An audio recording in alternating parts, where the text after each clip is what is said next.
Merci. Alors j'en profite le temps que la maire de Paris remercie et prenne place pour vous dire qu'on est ravis, bien entendu, que vous soyez autant présents aujourd'hui, malgré le temps et notamment les circonstances. Voilà, donc ces rencontres de l'engagement citoyen SHME ont pu être organisées grâce à l'action militante, et plus que jamais, cette action militante est nécessaire à Paris et ailleurs, bien entendu. Donc voilà, donc on est sur les deuxièmes rencontres de l'engagement citoyen. Nous préparons déjà les troisièmes pour l'an prochain, donc je vous donne rendez-vous pour ce troisième événement et on aura fait beaucoup de choses entre-temps. Et je laisse la parole à la maire de Paris. Merci beaucoup Eric, et puis merci bien sûr à Rémi, Emmanuel, à tous les élus, les camarades socialistes qui ont aussi créé cet événement. C'est un événement qui est important et qui s'inscrit complètement dans cette philosophie, ces valeurs qu'on porte, mais aussi l'action qui est la nôtre en tant qu'élus et ceux qui accompagnent ce travail que nous faisons avec tous les élus, tous les maires d'arrondissement à Paris. Je veux remercier bien sûr Serge qui a toujours plein d'idées, qui est un agitateur d'idées et qui nous aide à nous ouvrir et à progresser, et dire donc aux quatre porteurs de belles propositions, de projets, d'innovation qui ont parlé avant moi que c'est à partir d'eux aussi qu'on veut poursuivre l'inspiration pour notre ville. Et avec ces potelets, moi j'en veux partout, quoi, hein, donc vraiment partout dans Paris, parce que je pense que c'est aussi une façon de dire ce qu'est cet espace public, ce que sont les rues, à qui elles appartiennent. Et quand on met des fleurs, quand on met des plantes, quand on met la nature à cet endroit-là, ça veut dire que ça appartient aussi aux humains, à des gens qui ont des rythmes de vie, qui apprécient leur environnement, qui ne sont pas simplement de passage dans cet environnement, qui ne le regardent pas simplement de l'extérieur, mais qu'ils en font vraiment partie.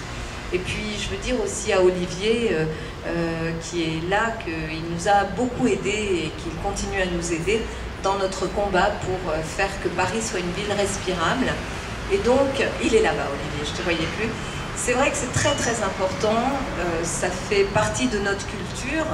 Il y a ici un mélange de femmes et d'hommes qui ont un engagement politique, qui ont choisi un parti politique, aujourd'hui à la peine, mais c'est pas quand ça va mal qu'on laisse tomber les choses, c'est là qu'au contraire, on se dit que peut-être d'une crise aussi profonde que celle que nous traversons, il y aura moyen de rebondir, d'inventer. Il faut prendre le temps, il ne faut pas être dans une urgence, il faut qu'on prenne le temps d'abord de comprendre ce qui nous arrive et en même temps de nous projeter vers un avenir dans lequel nous savons au fond de nous que les valeurs, celles qui sont parfois portées par un parti comme le Parti socialiste, les actions et les valeurs qui sont aussi portées par la société civile, elles sont là, elles sont présentes et elles ont vocation à se conjuguer.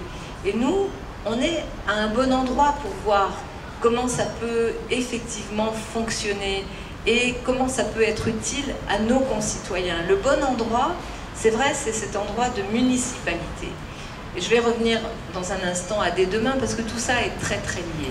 Une municipalité, c'est un endroit où à la fois il y a des responsables politiques, de fait les élus sont des responsables politiques, mais une municipalité, ça travaille pour des femmes et des hommes, pour des enfants, pour un environnement. Ça travaille pour faire fonctionner une communauté humaine dans un espace donné et pour faire en sorte que ça fonctionne du mieux possible, que les fonctions essentielles qu'on doit remplir quand on est une municipalité soient assumées, mais en même temps qu'on entraîne tout le monde vers le sentiment qu'ils appartiennent effectivement à une société, à une communauté qui est complexe, qui est hétéroclite, qui est hétérogène, mais qui a vocation à vivre du mieux possible ensemble. Et cette municipalité, cette ville de Paris dans laquelle nous vivons et nous évoluons, elle est assez formidable parce que de tout temps, ça a été un endroit où les gens sont venus chercher de l'inspiration. Je ne sais pas si je me recule, si ça va mieux, si je me recule ou pas. Où les gens sont venus chercher de l'inspiration. Paris, c'est une ville où les gens sont venus pour parfois chercher à s'abriter, se protéger. Les réfugiés en sont l'expression la plus forte. Mais Paris, c'est une ville qui a toujours conjugué toutes les influences et qui a toujours bien vécu de toutes ces différences-là et qui puise sa force dans ces différences-là. C'est ça qui nous unit. Et cette ville, en fait, elle nous inspire, elle nous dépasse, elle nous habite. On l'habite, mais elle nous habite aussi. Et du coup, c'est un très bon endroit pour observer ce qui se passe.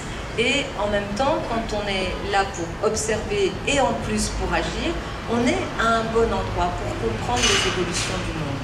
Paris, c'est aussi, je le dis souvent, une ville-monde. C'est-à-dire que les grandes villes-monde comme Paris, elles sont la première ligne de front sur la mondialisation. Vraiment la première ligne de front. C'est là que tous les phénomènes qui s'inventent, qui sont en train de se développer partout sur la planète, arrivent en premier. Des phénomènes d'ailleurs positifs. Je pense à la révolution numérique. Le numérique, Paris, ça fait plus de 10 ans qu'on a compris ce qui était en train de se passer et qu'on a compris que notre destin n'était pas d'être une ville-musée, il faut qu'on préserve la beauté de notre patrimoine comme on l'a fait ici, mais en même temps il faut qu'on soit une ville d'innovation et qu'on soit pleinement dans cette révolution numérique qui va nous apporter une façon de vivre différente, une façon de consommer différente, une façon de travailler, de se déplacer différente, et qu'on a tout intérêt à non seulement accepter d'être l'endroit où beaucoup de créateurs, d'inventeurs de cette nouvelle économie ont décidé de venir, mais en même temps de faire en sorte qu'ils soient inclus à notre société, à notre grand écosystème, pour qu'ils apportent le meilleur et que ce meilleur puisse servir aussi à d'autres qui vont moins bien et qui ne sont pas ceux qui portent cette révolution numérique comme un des bienfaits de la mondialisation. Il y a d'autres sujets qui nous arrivent comme ça dessus. Quand la question de la pollution, la question du climat est arrivée, c'est d'abord dans les grandes villes monde comme Paris qu'elle se pose, parce qu'on a, dans une ville comme dans nos grandes villes, nous émettons 70% des gaz à effet de serre qui sont émis sur la planète dans les grandes villes. Donc nous sommes à la fois les auteurs d'une pollution qui est en train de tuer la planète, et en même temps, parce que nous avons pris conscience de ce phénomène, de ce défi planétaire sur lequel nous devons agir, nous avons décidé de poser des actes, et nos actes sont précurseurs. Nous sommes aujourd'hui vraiment en avance. On regarde ce qu'on est en train de faire, ce qu'on est en train de faire ici à Paris. On a pris ce qu'on appelle un leadership mondial sur cette question du climat, pas simplement parce que un beau jour on serait réveillé en disant bah tiens, Paris mérite d'avoir le leadership sur le sujet. Non, ce sont nos actions, nos décisions qui font qu'aujourd'hui nous sommes reconnus comme ayant ce leadership. Je ne vais pas prendre tous les grands défis planétaires, mais tout ça pour dire que nous sommes la première ligne de front sur la mondialisation, et que donc du coup ça nous donne une capacité à comprendre parfois avant ce qui se passe ailleurs dans le pays, et aussi une capacité à agir. Et ce qui fait la force d'une municipalité, c'est cette possibilité que nous avons d'être à la fois visionnaire, c'est-à-dire vraiment de voir ce qui est en train de se passer à l'échelle de la planète et de pouvoir comprendre, anticiper, mais surtout d'agir et d'avoir une action en lien avec cette vision. Et bien sûr, une vision, elle est raccrochée aussi à des valeurs, les valeurs qui sont les nôtres. Moi, je reste et je serai toujours profondément sociale, démocrate, écologiste et européenne et féministe. Ça me définit, voilà. Et je sais que c'est dans cet ensemble-là que je vais chercher les valeurs qui m'inspirent quand il faut décider. Et donc, quand il faut aussi décider du rythme de nos actions, je pense notamment à la question de la qualité de l'air.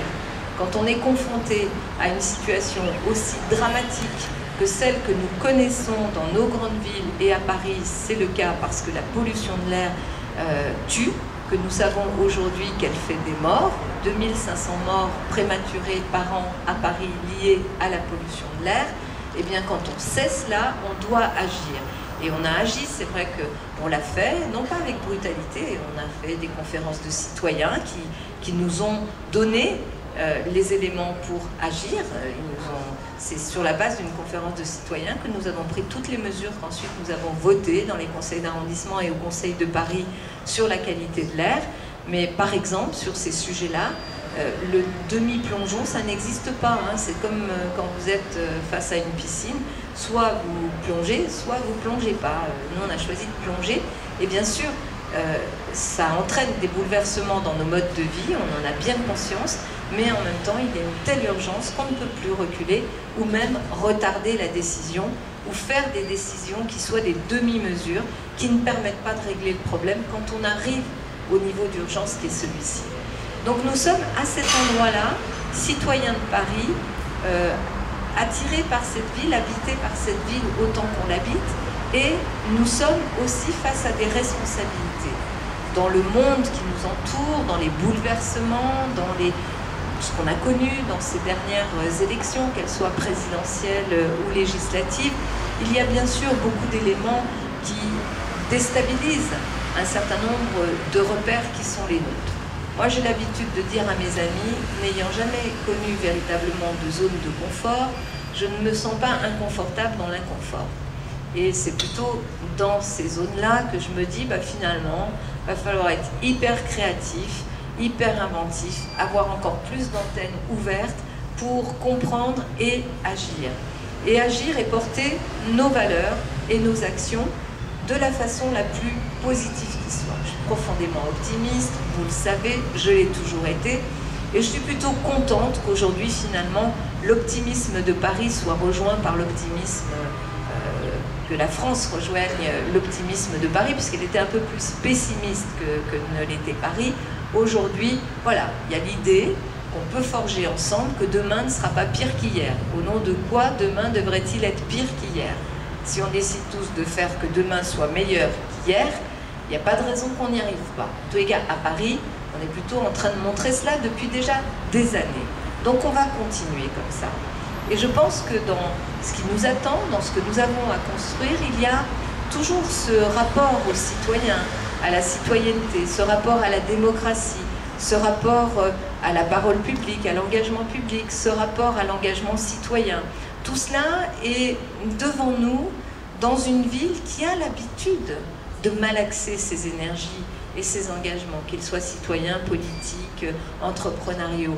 On est dans une ville qui a déjà l'habitude de ça et c'est déjà notre univers, c'est déjà notre monde à nous. Pourquoi vous arrivez ici à faire une rencontre initiée par des responsables socialistes parisiens et avec les associations parisiennes? Parce que déjà, on travaille ensemble de façon collaborative, coproductive, nous produisons ensemble les politiques publiques que nous mettons en œuvre.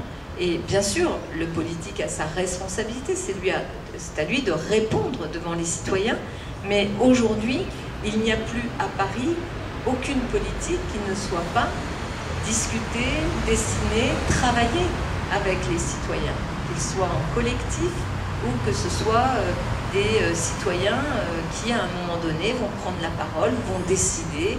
Le budget participatif, c'est pas de l'anecdote, 500 millions d'euros sur une mandature décidée directement par les citoyens de Paris et projets sur lesquels ensuite l'administration parisienne travaille. Tout ça, ce n'est pas anecdotique, nous travaillons déjà de cette façon-là. Donc ce nouveau monde dont certains nous disent qu'il est si déstabilisant, en fait, ça fait déjà un moment qu'on est dedans et que nous le vivons plutôt avec optimisme parce que cette ville de Paris, ce territoire qui d'ailleurs est ouvert et généreux avec les territoires autour de nous, le Grand Paris, ça nous importe, on travaille ensemble, on a envie que la Seine-Saint-Denis puisse accélérer son évolution. C'est pour ça que les Jeux Olympiques, j'ai souhaité que le principal impact des Jeux Olympiques soit en Seine-Saint-Denis. On travaille dans un environnement plus large, mais depuis déjà plusieurs années, ici à Paris, nous avons pris l'habitude de ce qu'on appelle aujourd'hui l'économie collaborative, la société qui collabore pour prendre des décisions publiques et les accompagner, les initiatives de citoyens. Imaginez 15 ans en arrière, est-ce qu'on aurait pu se dire, tiens, ces potelets, ça peut voir le jour. On aurait fait des potelets éphémères qu'on aurait placés comme une œuvre d'art pendant quelques jours et après, on nous aurait sommé de les enlever. Aujourd'hui, bien évidemment, c'est une solution incroyable à l'amélioration du cadre de vie des Parisiens. Et elle ne vient pas de l'administration parisienne ou des élus, elle vient de citoyens qui, à un moment donné, se sont dit, bah, tiens, si on réinventait ce truc-là et qui nous offre ça, et ben moi je suis preneuse de cette proposition-là. Et aujourd'hui, la ville fonctionne déjà. Ce que nous faisons, cet organisme vivant que nous composons chacun d'entre nous, fonctionne déjà de cette façon-là. Et donc, mon sentiment, c'est que dans ces instabilités, dans ces bouleversements, dans ces remises en question, il y a quelque chose qu'on a déjà commencé à inventer depuis longtemps. Donc il n'y a pas de raison qu'on n'ait pas confiance en nous. En tous les cas, moi j'ai confiance en nous et en notre capacité à montrer toujours que nous sommes à l'avant-garde d'une vision sur l'écologie, à l'avant-garde d'une vision sur la démocratie, sur la participation citoyenne, sur la collaboration, sur la coproduction avec les citoyens, et à l'avant-garde aussi d'un sujet, je vais conclure par ça, qui est le sujet de la solidarité et de l'égalité. Dans le monde qui vient, qu'on est en train nous-mêmes de créer, il ne nous est pas imposé de l'extérieur, on est nous-mêmes des acteurs de ce monde qui vient, il y a un sujet majeur qu'il ne faut pas oublier. Paris est une ville dans laquelle il y a les gagnants de la mondialisation, et il faut qu'ils soient là, j'en veux encore plus, parce que plus il y a de gagnants, plus on a des chances de gagner tous ensemble. Mais en même temps, c'est pas parce qu'il y a des gagnants que tout le monde gagne. Il n'y a pas d'automaticité. Ça se saurait. Question des inégalités, elle serait déjà réglée depuis longtemps si c'était aussi simple. Donc, il faut, pour que ce que l'on gagne avec les gagnants, pour que cela puisse être partagé par le plus grand nombre, il faut des politiques. Il faut des politiques publiques. Il faut des régulations. Il faut mettre tous les petits crans là qui tirent le plus grand nombre de gens vers la réussite. Et la réussite, elle n'est pas identique pour chacun. Mais en tous les cas, plus on est nombreux à avancer ensemble, sans laisser sur le bord du chemin celles et ceux qui ne seraient pas les gagnants de la mondialisation, mieux on s'en sortira ensemble. Et là, c'est là qu'on intervient. C'est là qu'on a une valeur ajoutée. Quelque chose qui n'existe pas spontanément et naturellement ailleurs. Je vais bientôt conclure avant qu'il ne se mette à pleuvoir des cordes, mais la pluie annonce l'abondance, donc vous voyez comme les signes du ciel sont avec nous. Mais je pense que sur les politiques d'égalité, de solidarité, ce que nous faisons à Paris, grande ville-monde qui pourrait très bien ne s'intéresser qu'aux gagnants et se dire bah, ça nous suffit, ça nous fait rayonner dans le monde, mais grande ville-monde dans lesquelles les citoyens et les élus aujourd'hui en responsabilité, nous voulons qu'il y ait de la solidarité et nous voulons raccrocher tout le monde, des plus démunis, de ceux qui viennent chercher refuge aux classes moyennes, qui sont là et qui s'accrochent à Paris parce qu'elles pensent et elles ont raison que Paris est la ville où leurs enfants ont les opportunités d'avenir en matière d'éducation, en matière culturelle, en matière d'ouverture au monde. Il faut que les réussites de ceux qui nous permettent d'être à l'avant-garde, notamment sur l'économie et l'innovation, soient le plus partagées possible. Et c'est ça le projet politique au sens noble du terme que nous devons non seulement poursuivre, réinterroger et accélérer. C'est ça aussi qu'une structure permettant de mieux travailler, société civile et responsable politique peut apporter. C'est la vocation de dès demain, que chacun garde sa force, son identité, sa créativité, et en même temps que l'on soit vraiment dans la coproduction de ce monde qui vient, où la question de l'égalité est la question aujourd'hui centrale. Je vous remercie.